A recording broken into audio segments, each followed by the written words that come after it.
ఓం మళ్ళీ కొన్ని యుగాల గ్యాప్ తర్వాత ఇవాళ పాఠం చెప్పుకుంటున్నాము కనుక చెప్పటం నేను అలవాటు చేసుకోవాలి, వినటం మీకు అలవాటు కావాలి. ఇవాళ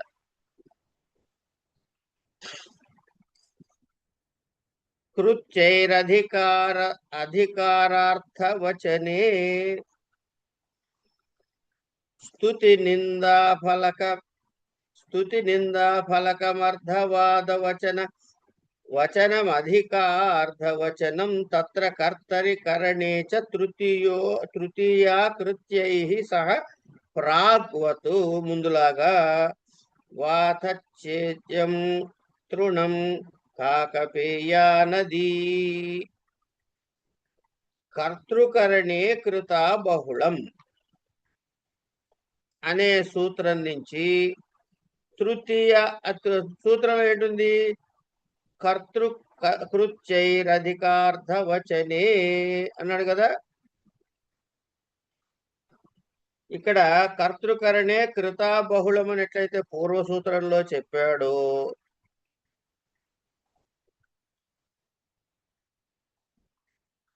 శంకర తృతీయ విభక్త్యంతము పూర్వపదమైనప్పుడు కృదంతం ఉత్తర పదంగా ఉన్నప్పుడు ఎట్లా అయితే సమాసం వస్తుందో అది మనకి పూర్వ సూత్రంలో చెప్పాడు. ఈ సూత్రంలో ఎవరు చెప్తున్నాడు? కృత్య ప్రత్యయాంత పదములు ఉత్తర పదముగా ఉన్నట్లయితే ఎలాంటి సమాసం వస్తుందో చెబుతున్నాడు. ఇక్కడ ఒక చిన్న విషయం చెప్పాలి. కృత్తు ప్రత్యయాలు మనకు ఉన్నాయి కదా, అందులో కొన్ని ప్రత్యయాల్ని కృత్య అనేటటువంటి సంజ్ఞ కూడా విధించుకున్నాడు. అయితే కృత్య అన్నప్పుడు అది ఒకటే సంజ్ఞ ఉండదు, కృత్ అనే సంజ్ఞ కూడా ఉంటుంది. కృత్య అనే సంజ్ఞ వచ్చింది కదా అని చెప్పి కృత్ సంజ్ఞని తీసేయటానికి లేదా రెండు సంజ్ఞలు ఉంటాయి. ఎందుకు ఉండాలి అనంటే మనకి ప్రాతిపదిక రావాలి కదా. ప్రాతిపదిక ఏ ఏ రూల్స్ చెప్పారు, ఎన్ని చెప్పారు సూత్రాలు పాడిని? కృత్ తద్ధిత సమాసైశ్చ తింగ్ కూడా కృద్ధిత కృతద్ధిత సమాసాస్య అంతే. కృత్ తద్ధిత సమాసాస్య కృత్ తద్ధిత అది ఒకటే సూత్రం. మళ్ళీ ఎన్నిసార్లు విడగొట్టినా అదే తల్లి. రెండో సూత్రం చెప్పండి. ప్రాతిపదిక. అవును, మీరు చెప్పారు, మర్చిపోయానండి. ప్రాతిపదికార్థలింగ వచన పరిమాణం మాత్రమే ప్రథమ కాదు, సరే. అదేంటది? అధాతురప్రత్యయ ప్రాతిపదికం. అధాతురప్రత్యయ ప్రాతిపదికం. అవునవును. కనుక ఈ రెండు సూత్రాల ద్వారా ప్రాతిపదిక సంజ్ఞ వస్తుంది. ప్రాతిపదిక సంజ్ఞ వస్తే గాని సుప్రత్యయం చేర్చడానికి లేదు. సుప్రత్యయం చేరిస్తే గాని పదస్థితి రాదు. పదస్థితి వస్తే గాని ప్రయోగించడానికి లేదు. కనుక ఇది ఇప్పుడు మీరు కృత్య ప్రత్యయం చేర్చారు కాబట్టి ఇది అధాతుర్ అప్రత్యయ అనే కండిషన్ లోకి సెట్ కాదు. కనుక అలా ప్రాతిపదిక సంజ్ఞ రాదు. ఇంకెప్పుడు వస్తుందిరా నాయన అని అడిగితే కృత్తు తద్ధిత సమాసాశ్చ అని 3 చెప్పాడు. దీనికి కృత్య సంజ్ఞ తీసేస్తే ఇందులో ఈ సూత్రంలో కూడా ఫిట్ కాదు. అంటే కృత్య ప్రత్యయానికి కృత్య అనే సంజ్ఞను ఒకటే ఉంచుకున్నట్లయితే దానికి ప్రాతిపదికత స్థితి రాదు. కాబట్టి తద్వారా పదస్థితి పొందలేం. కాబట్టి దానికి కృత్ అనే సంజ్ఞ కూడా ఉండి తీరాలి. ఇది పక్కకి పెట్టండి, దీంతో మీకు సంబంధం లేదు. ఊరికే చెప్పుకున్నాం కృత్య అని వచ్చింది కాబట్టి. అంటే ఈ రెండింటికి లింక్ ఏమిటి? పాతది కర్తృకరణే కృత బహుళవర్ణి కదా, కృత్ ప్రత్యయాంతాలు చెప్పాడు. ఇక్కడ ఎవరో కృత్య ప్రత్యయాంతాలు చెప్పాడు. ఓహో, అందుకని కృత్య అవుతుంది ఫ్యూచర్ లోను, దాంట్లో ఇది ఉపయోగపడుతుంది. అంచేత మీరు ఏ ఫ్యూచర్ చెప్పారో నాకు తెలియదు. రాబోయే సూత్రాలు అలాగే అట్లా. కనుక ఇప్పుడు ఏం చేస్తాడు ఇక్కడి నుంచి? ఎక్కడున్నా కృత్ 33. ఓకే. కనుక కృత్యా అనే అధికార సూత్రం కింద ఈ ఉన్నప్పుడు ఇక్కడ ఏమైంది?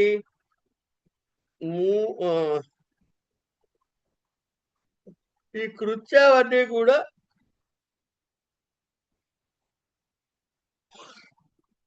కృత్యాహకి ఒక అధికార సూత్రం ఉంది.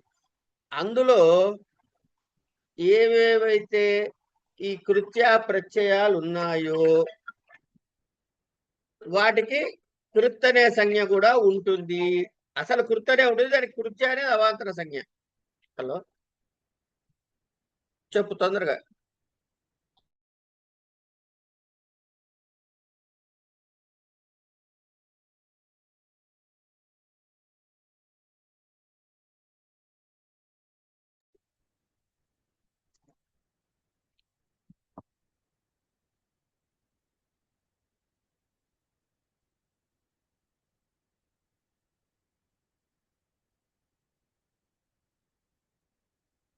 అవి సుమారుగా ఈ కృత్యా ప్రత్యయాలు మనకి ఒక 20-30 పైనే ఉంటాయి.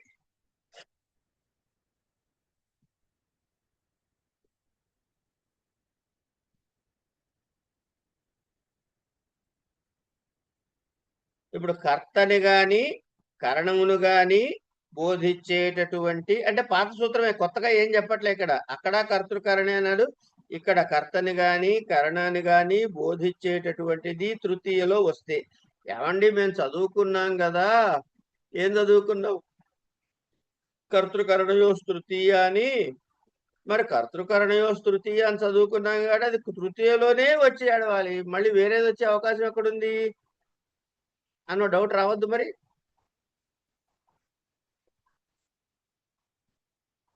ఏమండి, కర్తృకరణయో తృతీయ, తృతీయ విభక్తి చేసేస్తారు కనుక అయినట్లయితే అని ఎందుకు చెప్పాడు? మీకు తెలిసిన ఆన్సరే. అనభిహితే,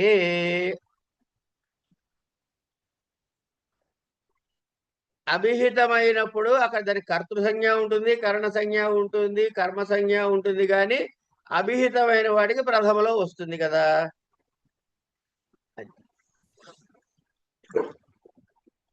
కనుక ఇక్కడ ఏం చెప్పాడు? తృతీయ విభక్తి అంతము అన్నాడు.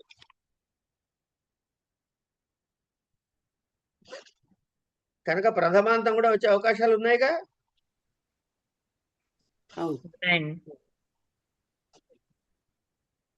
అంచేత కర్తని గాని కరణాన్ని గాని మనకి బోధించేటటువంటి తృతీయాంత పదము ఉన్నట్లయితే తర్వాత అర్ధవాదము గమ్యమానం అయితే, అర్ధవాదము అంటే ప్రొజెక్ట్ చేయడం అన్నమాట.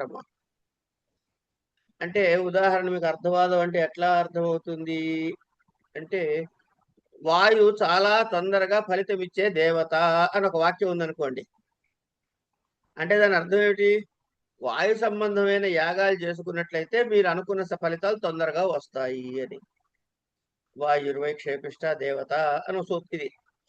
అంటే అర్థం ఏంటంటే అది ఫలానా వాయు సంబంధమైన యాగాలు చేస్తే మీకు తొందర ఫలితాలు, శీఘ్ర ఫలితాలు. అంచేత ఇది ఎలివేటింగ్ ది ఇంపార్టెన్స్ ఆఫ్ వాయు. ఇట్లాంటి వాటిని అర్ధవాద వాక్యాలు అంటారు. అది గమ్యమానమైనప్పుడు ఫస్ట్ కండిషన్. ఫస్ట్ కండిషన్ ఏమిటి? కర్తని గాని కరణాన్ని గాని తృతీయలో నిర్దేశించాలి. రెండవ కండిషన్ ఏంటి? అర్ధవాదము గమ్యమానం కావాలి. మూడవ కండిషన్ ఏమిటి? కృత్య ప్రత్యయాంతమైనది కావాలి. అయితే ఏమిటవుతుంది? వికల్పముగా సమసిస్తుంది. అది తత్పురుష సమాసము అని ఈ సూత్రానికి అర్థం అన్నమాట.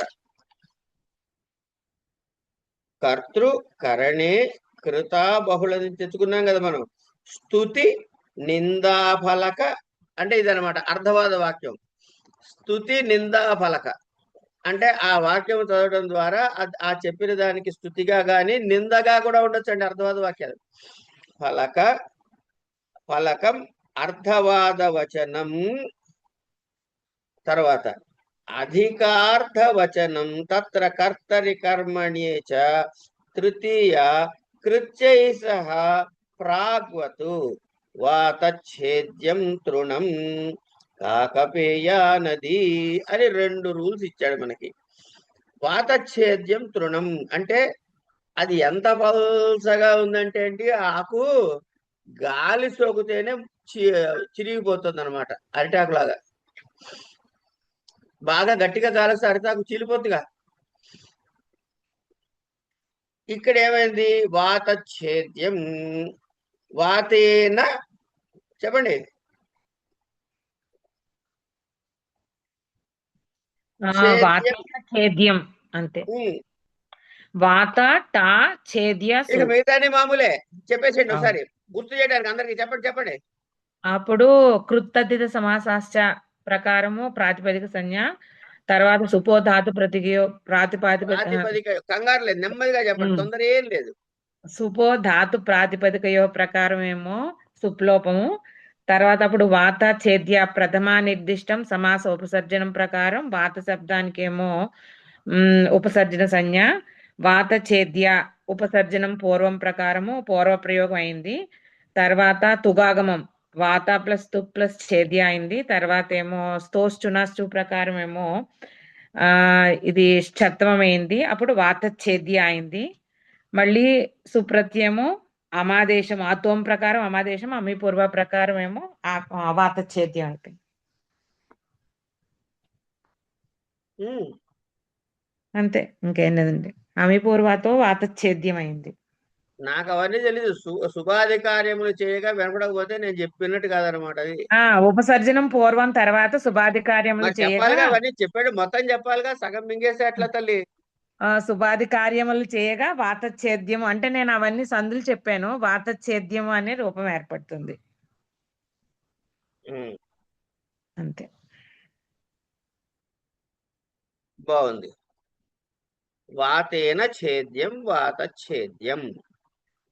ఇక్కడ ఛేహ్ అనే సూత్రం ఒకటి, స్తోశ్చునాశ్చుహు అనే సూత్రం ఒకటి. ఈ రెండు సూత్రాలు మీకు ముందు వస్తాయి. ఎక్కడ? శుభాది కార్యాలకు ముందు. ఇది రాసి పెట్టుకోండి, లేకపోతే ఈ వాతఛేద్యానికి పువ్వు గుర్తు పెట్టుకోండి, ఏదో గుర్తు పెట్టుకోండి. అంటే వీటిలో ఎక్స్ట్రా సూత్రాలు వస్తాయి అని మీకు తెలిసేదా పెట్టుకోండి.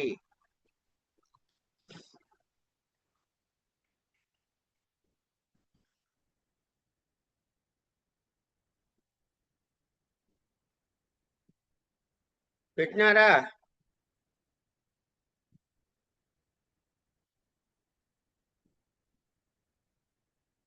పెట్టారండి. పెట్టాము గురువు గారు. ఛే చా 6.1.73, స్తోశ్చునాశ్చు 8.4.40.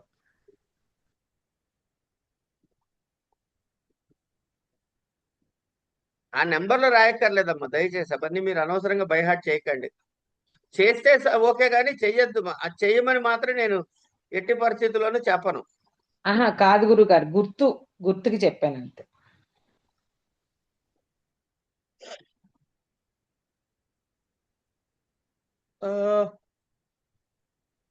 వాతేన ఛేద్యం అయిన తర్వాత మిగతావన్నీ ఎక్కడి వరకు? పూర్వ నిపాత వరకు రావాలి. అక్కడ ఏమొస్తుంది మీకు? వాత ఛేద్య అని ఉంటుంది. ఇప్పుడు ఈ వాత ఛేద్యాలో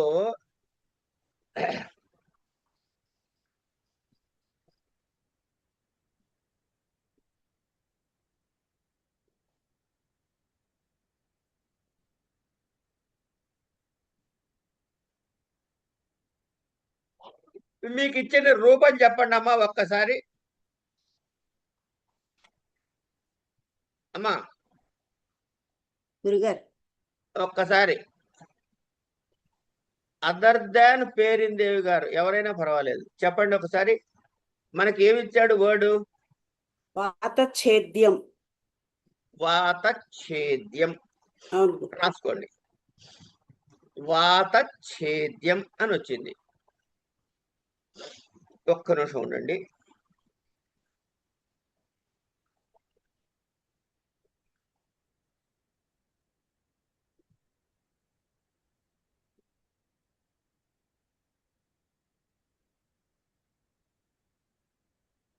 ఎక్కడ పెట్టినది?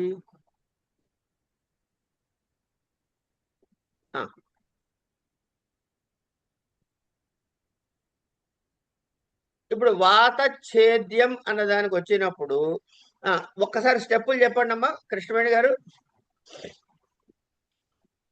వాతఛేద్యం అనేది లౌకిక విగ్రహ వాక్యము. నందు లౌకిక గృహం చెప్పాలి. వాతఛేద్యం అనేది మనకి ఇచ్చిన వాతేన ఛేద్యం. వాతేన ఛేద్యం అనేది లౌకిక విగ్రహ వాక్యం. వాతేన ఛేద్యం అను లౌకిక విగ్రహ వాక్యము నందు ఆ, వాత ప్లస్ టా ఉమ్, ఛేద్యం ఛేద్య. ప్లస్ సు ఛేద్య. ఛేద్య ప్లస్ సు ఉమ్, అను అలౌకిక విగ్రహ వాక్యమునందు ఉమ్, అవ్యయం ఇక్కడ తత్పురుష ఉమ్. ఇదే చెప్పండి. ఇప్పుడు తత్పురుష చెప్పిన సూత్రము చేత ఈ సూత్రం చెప్పేసేయండి ఒకసారి నోటితో అనండి పైకి. నోటితో సూత్రం అనేయండి అమ్మ ఒక్కసారి. కృత్యైరధికార్థ వచనే అనే సూత్రం చేత కృత్యైరధికార్థ వచనే అను సూత్రము చేత తత్పురుష తృతీయ తత్పురుష సమాసము చేయగా కృత్తద్ధిత సమాసాశ్చ అను సూత్రము చేత సమాసమునకు ప్రాతిపదిక సంజ్ఞ చేయగా సుపోధాతు ప్రాతిపదిక యోహో అను సూత్రము చేత సుప్రత్యయమునకు లుక్ చేయగా వాత ఛేద్య అనే రూపము. ఆగండి అక్కడ, ఇక్కడ ఆగండి. వాత ఉంది, ఛేద్య ఉంది. ఈ వాత ఛేద్య కలవాలంటే మీకు ఇచ్చిన రూపం వాత ఛేద్య. మీకు రెండో చకారం కనపడుతుందా? మరి పైన పదంలో చకారాలు రెండు ఉన్నాయి. అందరూ జాగ్రత్తగా వినండి. ఇక్కడ దాకా వచ్చారు. ఎక్కడి దాకా వచ్చారమ్మా? వాత ఛేద్య దాకా వచ్చారు. వరకు వచ్చాం. ఆగండి అక్కడ. ఇక్కడ మనకి రూపంలో ఏం కనబడుతుంది? వాత ఛేద్య కనిపిస్తుంది. అంటే మనకు అక్కడ ఇంకొక చకారం రావాలి. ఈ రెండో చకారం రావాలంటే ఎట్లా వస్తుంది? మనం కొట్టేసి రాసుకుంటే సరిపోదు, మనకు తెచ్చి పెట్టాలి. లేదు వద్దనుకుంటే ఉన్నది పీకేయాలి. ఎట్లా? మంత్రం చెప్పి పీకేయాలి. సూత్రం చెప్పి. అదే ఏమండి?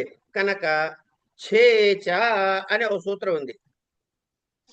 ఆ ఛేచ అనే సూత్రం చేత తుగాగమం వస్తుంది. తుగాగమం అంటే తకారం ఆగమంగా వస్తుంది అనమాట. ఏమండి? ఇక్కడ ఇంకోసారి చూడండి. తుగాగమం విడగొడితే ఏమిటైంది? Took plus ఆగమం. కకారం ఎత్తుగా కలిగింది కాబట్టి ఇది చివరిలో వస్తుంది. అందుకని ఎక్కడ వస్తుంది? వాత తర్వాత వస్తుంది. వాతత్ అవుతుంది. అక్కడ ఏమిటైంది? వాతత్ అవుతుంది అక్కడ. ఇప్పుడు అక్కడ రాసుకోవాల్సి ఏంటి? ఏమండి? ఛేచ అను సూత్రము చేత తుగాగమము రాగా వాతత్ ప్లస్ ఛేద్య అనే రూపం వచ్చింది. ఇప్పుడు మనకు కావాల్సి ఏంటి? ఈ తా కూడా పోయి చా కావాలి.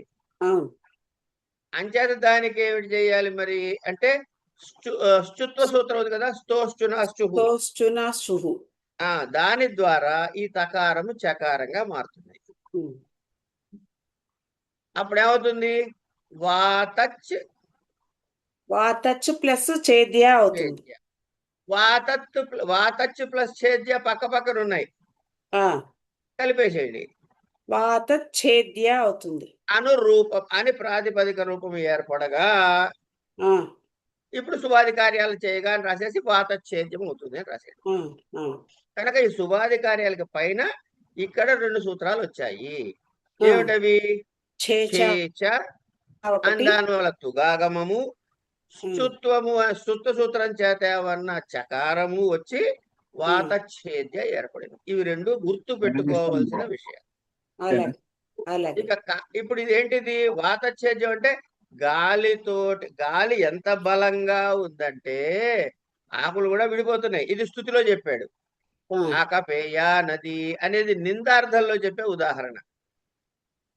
కాకపేయ కాకైహి పేయ అంటే కాకుల చేత ముట్టుకొని తాగబడినటువంటి నీరు, అంతే దాని అర్థం. కాకుల చేత. చెప్పండి ఇప్పుడు ఇంకా. గురుగారు, ఇప్పుడు ఈ సూత్రాలు ఏవైతే ఉన్నాయో ఈ రెండు కూడా ప్రథమా నిర్దిష్టంకి ముందే వస్తాయండి? అన్నీ అయిన తర్వాతే. కాదు, ఉపసర్జన సంజ్ఞ విధించాక వస్తుంది. ఉపసర్జన సంజ్ఞ తర్వాత వస్తాయా? అమ్మ మీకు సింపుల్ గా చెప్పా కదా తల్లి, శుభాది కార్యములకు పైన శుభాది కార్యములకు ఆ. కింద. ఇప్పుడు ఇది శుభాది కార్యములకు పైనే వస్తుంది. అంతే కదా, మీరు ఛేద్యాదక వాత ఛేద్యాదక తెచ్చారుగా. ఉమ్. సరేనండి. అది కాకపేయ నది అంటే కాక చెప్పండి, ఇంకా కాకైహి పేయ విగ్రహవాక్య లౌకిక చెప్పండి. ఇంకా వేరే వాళ్ళు ఎవరైనా చెప్పండి.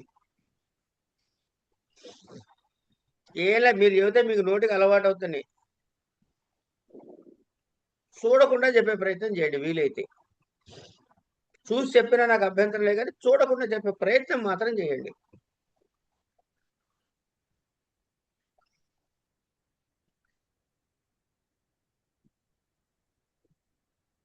చెప్పాలి చెప్పాలి చెప్పాలి. చెప్పండి లక్ష్మి గారు. ఒకసారి విగ్రహవాక్యం చెప్పరా అండి? కాకైహి పేయ. కాకైహి పేయ అనే లౌకిక విగ్రహ వాక్యమునందు కాకా ప్లస్ షస్ పేయ. మిగతా వాళ్ళు కంగారు పడకండి. చెప్పండి. షెస్ ఎందుకు వస్తుంది? ఇప్పుడు కాకైహి అన్నది ఒక నిమిషం, కాకైహి అనేది ఏ విభక్తిలో ఉంది? తృతీయ బహువచనం అండి. మరి అయిపోయింది. ఆ భాష వ్యాకరణ భాషలో మారిస్తే దాని ఈక్వలెంట్ వర్డ్ ఏమిటి? సుఔజస్ అమ్మౌషస్ భ్యాంభిస్ వచ్చేసారు. కాకా ప్లస్ భిస్ పేయ ప్లస్ సు అంతే అను అలౌకిక విగ్రహ వాక్యమునందు కాక ఇది చెప్పండి. కృత్యైరధికార్థవచనే అనే సూత్రము చేత తృతీయ సమాసము చేయగా, తృతీయ తత్పురుష సమాసము కాగా చేయగా ఏదైతే అది తృతీయ తత్పురుష సమాసము చేయగా తత్పురుష పదం వదలకూడదమ్మా. తృతీయ తత్పురుష సమాసము చేయగా. మీరు తృతీయ రాయటం మర్చిపోయినా నాకు దిగులు లేదు, కానీ తత్పురుష పదం రాయకపోతే మార్పులు పడవు. సరే. కృత్తద్ధిత సమాసాశ్చ అనే సూత్రము చేత ప్రాతిపదిక సంజ్ఞ చేయగా, సుపోతాధు ప్రాతిపదికయో అనే సూత్రము చేత సుప్రత్యయమునకు లుక్కు చేయగా, వాత ఛేద్య అనే రూపము రాగా. ఏంటి ఏంటి ఏంటి తల్లి ఏంటి మీరు వందే భారత్ దిగి మళ్ళీ కాక పేయ అనే రూపము రాగా, ప్రథమ నిర్దిష్టం సమాస ఉపసర్జనం అనే సూత్రము చేత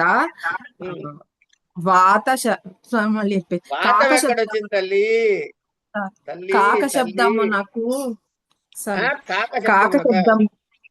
కాక శబ్దమునకు ఉపసర్జన సంజ్ఞ చేయగా, ఉపసర్జనం పూర్వం అను సూత్రము చేత కాక పేయ అనే రూపము రాగా, సుబాది కార్యములు చెప్పండి సుబాది కార్యములు చేయగా కాకపేయ అనే రూపము ఏర్పడును. ఇప్పుడు నేను మీకు ఎవ్వరికీ చెప్పాలంటే ఒక అద్భుతమైన సీక్రెట్ చెప్పేస్తా ఇక్కడ. ఏమండి చెప్పంటారా పేరిందేవి గారు? వద్దా? చెప్పొద్దా?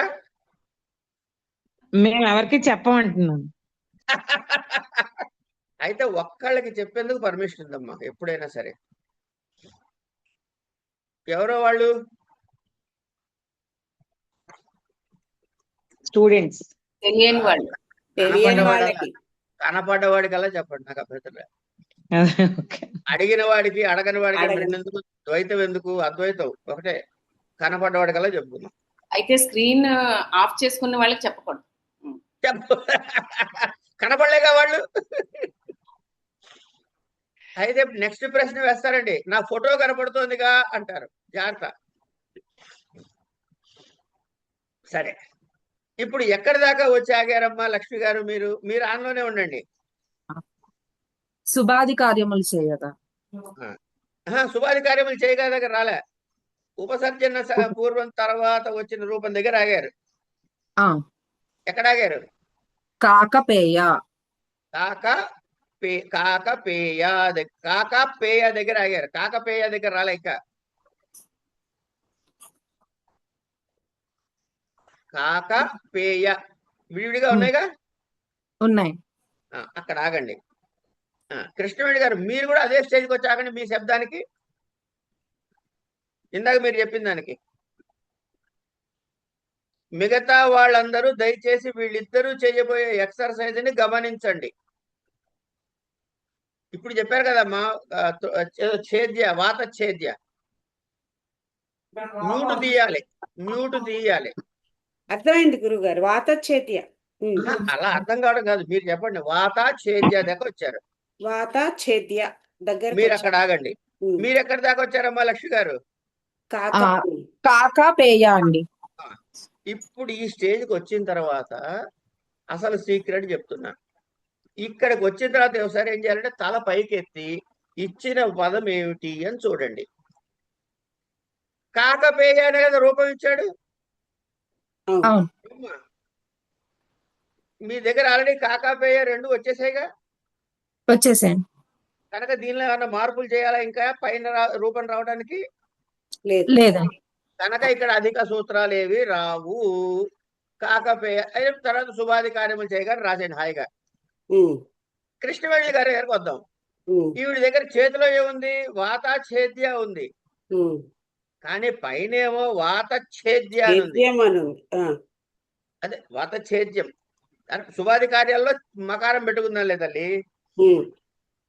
వాత ఛేద్య ఉంటే అది వాత ఛేద్య ఎట్లా అవ్వాలి? కనుక ఇక్కడ ఎక్స్ట్రా సూత్రాలు రావాలన్నమాట. ఇలా అట్లాగే తిష్టత్ గు గో శబ్దానికి గు ఎట్లా అయింది అని లెక్కేసుకున్న చోట ఇక్కడ ఎక్కడెక్కడైతే వచ్చాయో ఈ స్టేజ్కి వచ్చిన తర్వాత పైన చూస్తే అక్కడికి ఇక్కడ తేడా ఉంటే కొత్త సూత్రం వస్తుంది అని గుర్తుపెట్టుకుంటే సరిపోతుంది. అర్థమైందా? గురువు గారు అక్కడేమో అమ్మ వచ్చింది, ఇక్కడ సుప్రత్యం లోపమైంది ఎందుకండి? ఎక్కడ? ఇప్పుడు వాతఛేద్యంలో ఛేద్యం అయింది కదా, ఇక్కడ కాకపేయ అలా ఉండిపోయింది కదా. అదే అవన్నీ నేను మీకు చెప్పను అని ముందే చెప్పా. శుభాది కార్యాల్లో వస్తాయి ఆ సూత్రాలన్నీ. సరే. కొన్ని చోట్ల స్త్రీలింగ రూపాలకి శుభాది కార్యాలు సుప్రచయం వచ్చిపోదా? రమా అయిన తర్వాత రమాగానే ఉండిపోవట్లేదా? అవును. అట్లా అందుకని అవి ఆ సూత్రాలు జోలికి పోకండి. ఇప్పుడు కొత్త సూత్రాలు ఇందులోకి ఇంట్రడ్యూస్ చేసుకుంటే మీకే తలకాయ నొప్పి. అందుకే వద్దు మొర్రో అంటుంటే నేను పెడతా అంటే ఎందుకు దానికి తెలుసుకోవడానికి అడుగుతున్నాను అంతే.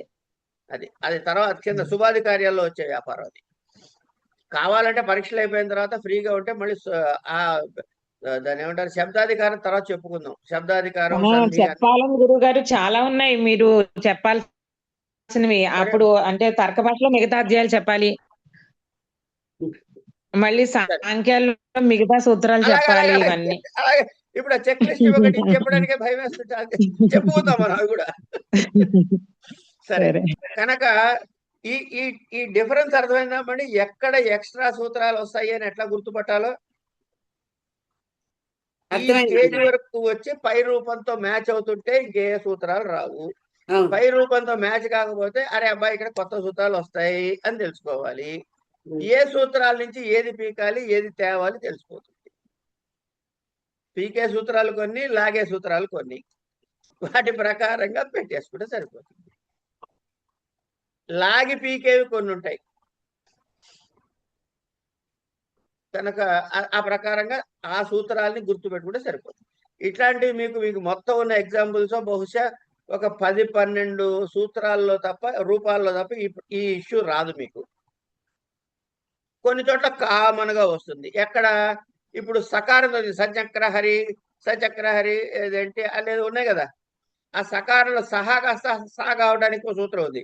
అంచేత సాతో మీకు 10 ఉదాహరణలు ఉంటే 10 ఉదాహరణకి ఒకటే సూత్రం. అవును. ఏదైతే అది తాకాలి, అది ఏదైతే అది తల్లి ఇది ఇప్పుడు జ్ఞాపకం చేయట్లే కదా, అది మీరు చూసి చదువుకోండి.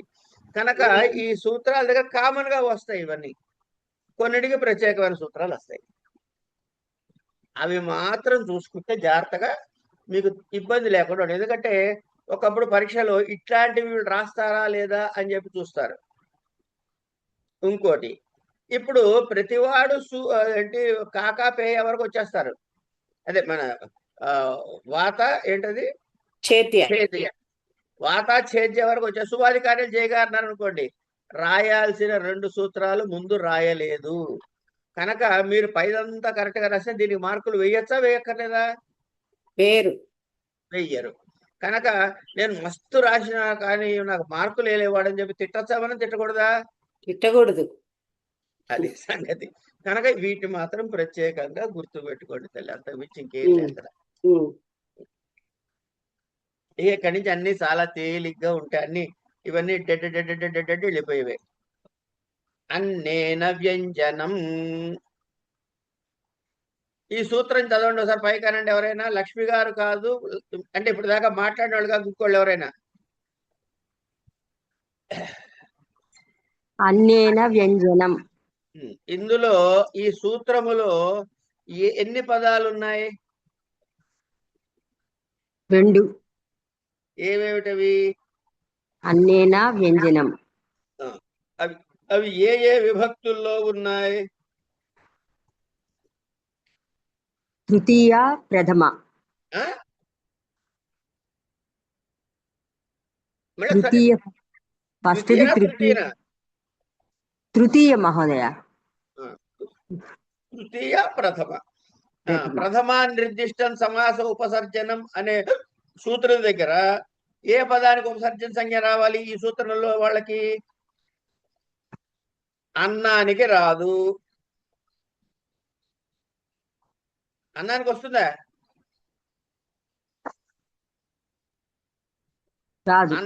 అన్నం అనే పదం ఉంటే మీకు ఇచ్చిన ఎగ్జాంపుల్లో వస్తుందా ఉపసర్జన సంజ్ఞ? తెలియట్లేదు గురువు గారు. అదేంటమ్మా, సూత్రం చదవండి ఒకసారి పైకి. అన్నేనా. అన్నేనా. అన్నేనా తృతీయలో ఉంది కదా, కనుక అన్న శబ్దానికి తృతీయ విభక్తిలో ఉంది కాబట్టి దీనికి ఉపసర్జన సంజ్ఞ రాదు. రెండో మాట ఏమిటి? వ్యంజనం అంటే అందులో కలిపినది. ఇది ప్రథమలో ఉంది కనుక ఏది కలిపాడని చెబుతాడో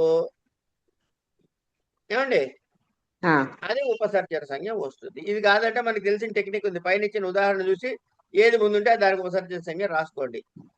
దాన్ని పరీక్ష గురించి చెప్పట్లే, మనం తెలుసుకోవడం కోసం చెబుతున్నాం. ఉదాహరణ ఏమిస్తున్నాడు? సంస్కారక, ఒక్క నిమిషం. సంస్కారక ద్రవ్యవాచకం తృతీయాంతం అన్నేన ప్రాగ్వత్ దధ్నా ఓదనో దధ్యోదన ఇహాంతర్భూతోపసేచన క్రియా ద్వారా సామర్థ్యం. అదండి.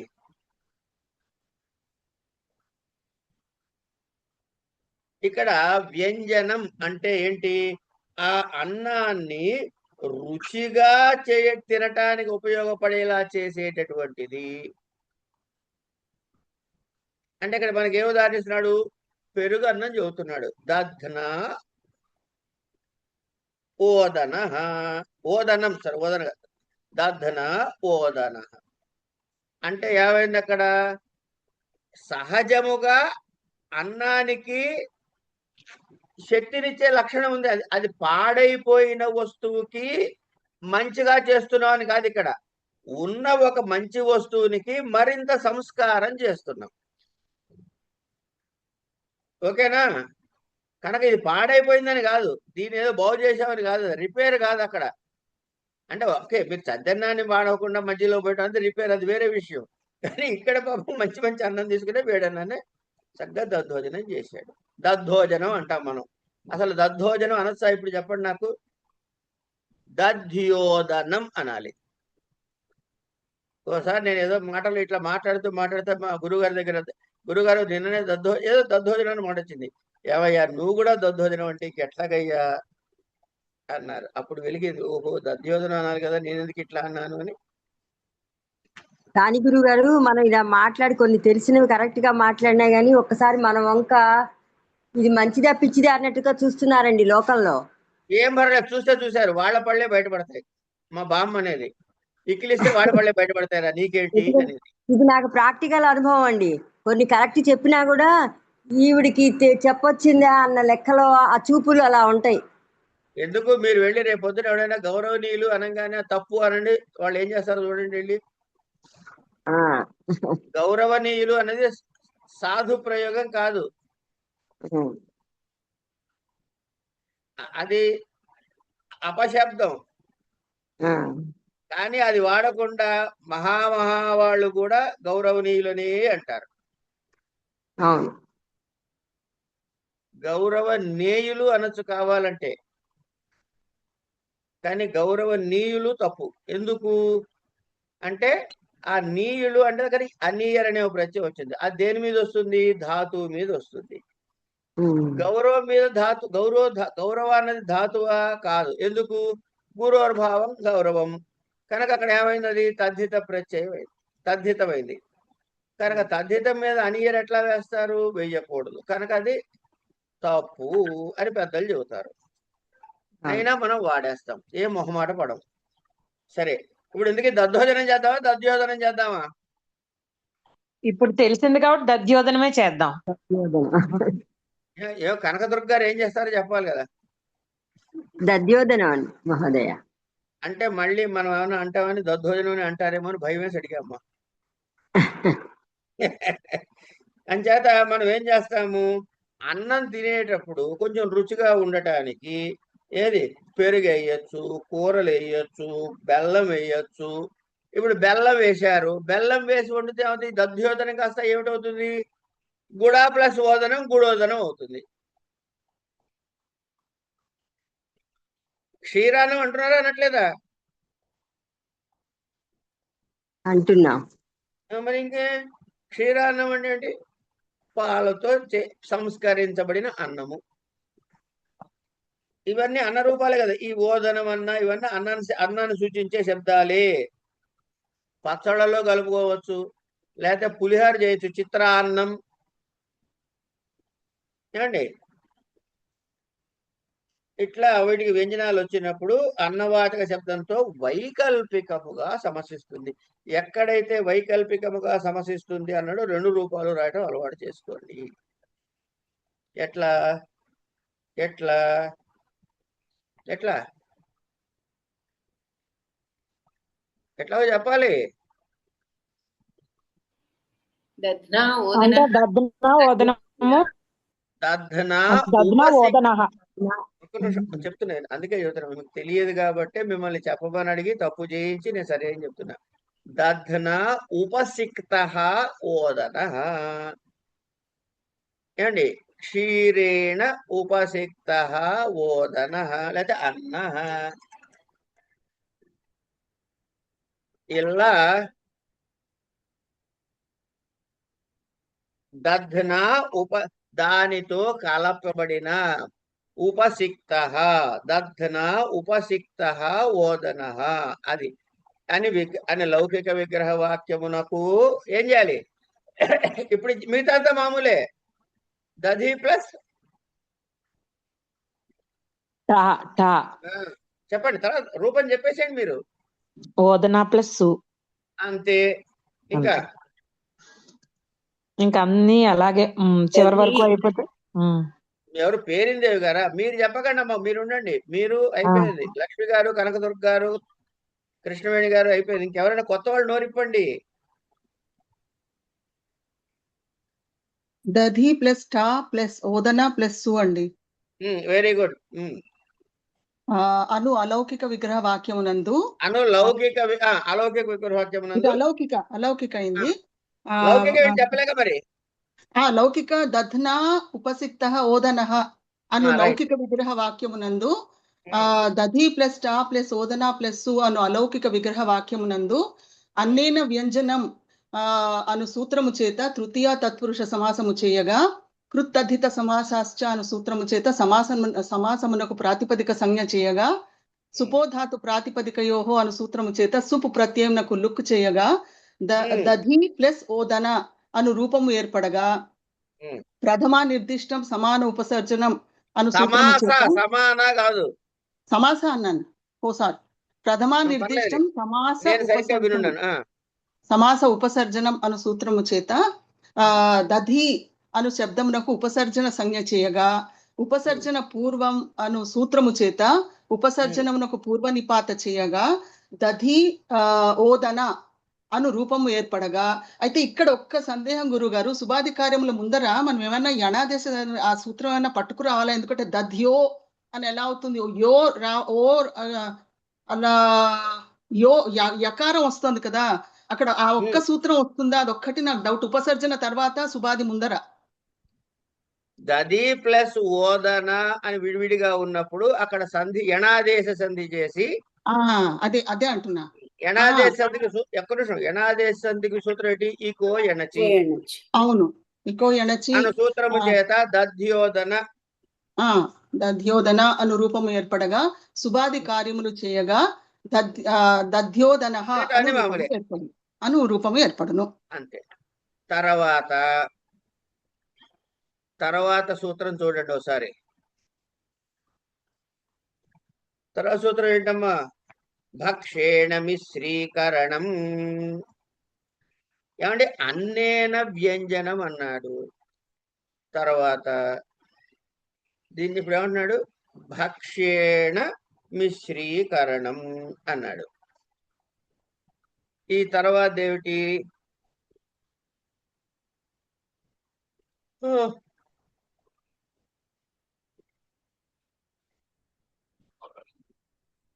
అక్కడ ఏం చేసాం మనము? అన్నంలో పెరిగేసి కలిపేసుకున్నాం. కలిపి ఒక కొత్త పదార్థం తయారైంది. ఒక మంచి పదార్థమునకు కొంత సంస్కరించబడి ద్వారా మరింత సంస్కారవంతమైన కొత్త పదార్థం వచ్చింది.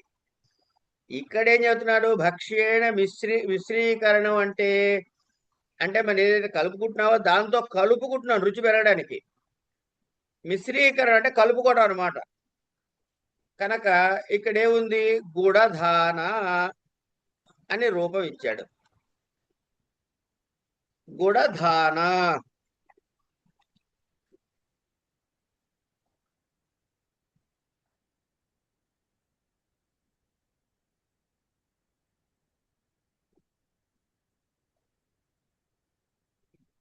ఇక్కడ ఏమన్నాడు? సూత్రం ఏంటి చెప్పండి ఒకసారి. భక్ష్యేణ అన్నాడు. అసలు ఈ భక్ష్యం అంటే ఏమిటి? ముందు భక్ష్యం అంటే ఏంటో తెలియాలి కదా. భక్ష్యం అంటే తినటానికి యోగ్యముగా చేసుకునే, అది ఘన పదార్థం కావచ్చు, ద్రవ పదార్థమైనా కావచ్చు, దాన్ని భక్ష్య అంటాం. అంటే ఒక పదార్థం ఏదైనా మనకు దగ్గర ఉన్నది, అది భక్ష్యము కావాలంటే దానిలో కొంత రుచిని కలిగించాలి. ఆ రుచిని కలిగించకపోతే అది ఉట్టన్నం పెడితే తింటారా మీరు? తినలేరు. కనుక ఇక్కడ గుడధాన అంటే అటుకులండి. ఉట్టడుగులు పెడితే తింటారా మీరు? బెల్లం కలుపు తింటారు. అటుకులు, బెల్లము, గుల్ల శనగపప్పు ఇవన్నీ మామూలుగా కలిపి తినటం. సరే, ఇప్పుడు ఎవరు తినట్లేదు. ఇప్పుడంతా పిజ్జా, బర్గరే మాకు. గురుగారు తేడా ఏంటి గురుగారు? ఇప్పుడు ముందు సూత్రంలో అన్నంలో పెరుగు కలిపాము, ఇక్కడేమో అటుకులకి బెల్లం కలిపాము. అన్నము పెరుగు కలిసిన తర్వాత పెరుగు అన్నములో ఇంకిపోయి ఒకటే అవుతోంది. అన్నము విడిగా, పెరుగు విడిగా కనపడదు మీకు. అక్కడ గుడము అటుకులలోకి వెళ్ళిపోదు. గుడము వేరుగా, అటుకులు వేరుగానే కనపడుతూ ఉంటుంది. ఓకే, అందుకని రెండింటికి సెపరేట్ సూత్రాలు. అందుకని 2 సూత్రాలు అంతే, ఇంకేం లే. మిగతా వ్యంజకత్వము ద్యోతకము కాదు అని రాశాడు అక్కడ. అవునమ్మా, అదేగా చెబుతోంది. మీకు కనపడదు కదా. అదే గురుగారు, ఊరికే అక్కడ ఒక వాక్యం ఇచ్చాడు అదే మాటకి అని చెప్తున్నా. Okay okay okay. సో ఈ గుడధాన మిశ్రీకరణ క్రియ ద్వారా సామర్థ్యం, ఆ విధంగా సామర్థ్యం వస్తుందయ్యా అని చెప్పాడు. ఇక్కడికి ఆపుకుందాం. ఎందుకంటే ఇక్కడితో తృతీయ తత్పురుష సమాస రూపాలు పూర్తయినాయి. రేపటి నుంచి చతుర్థి తత్పురుష సమాస రూపాలు ప్రారంభం చేసుకుందాం. ఓకేనా? ఉమ్. సరే గురుగారు.